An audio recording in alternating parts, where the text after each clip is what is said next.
اور جو حضور کی شفاعت کی وجہ سے گئے وہ بھی سارے جنتوں کے دروازوں کے باہر کھڑے ہوں گے. حضور فرمائیں گے تم گئے کیوں نہیں اندر؟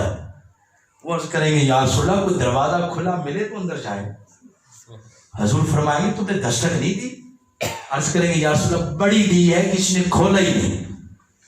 آقا فرمائیں گے پھر پیچھے ہٹو اب دستک ہم دیتے ہیں. پھر میرے آقا دیں گے دستک. رضوان بولے گا اندر سے من یہ کنڈی کس نے ہلائی ہے؟ باعث میرے آقا فرمائیں گے آنا محمد. حضور کا نام سنیں گے تو جنت کا دروازہ کھل جائے گا. اگلی پیاری بڑی پیاری بات سنیں. حضور فرماتے ہیں جب جنت کا دروازہ کھلے گا رب کی عزت کی قسم میں جنت میں قدم رکھوں گا.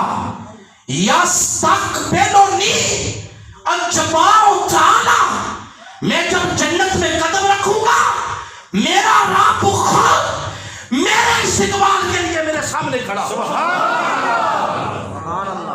یستقبلنی الجبار تعالی وہ اپنی شان کے لائق اور حضور کی شان محبوبیت کے لائق آقا فرماتے ہیں کہ میرا رب میرے سامنے کھڑا ہو. اور پھر میں یہ دیکھ کے میں گر جاؤں گا سجدے میں اور عرض کروں گا مولا تو نے اتنا کرم کر دیا.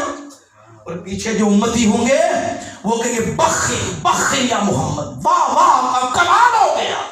واہ کیا جود و کرم ہے شاہد بتا تیرا کمال ہو گیا. آقا یحمدونہ اولون والآخرون اول سے لے کر آخر تک ہر بندہ حضور کی نعت پڑھنا شروع کر دے.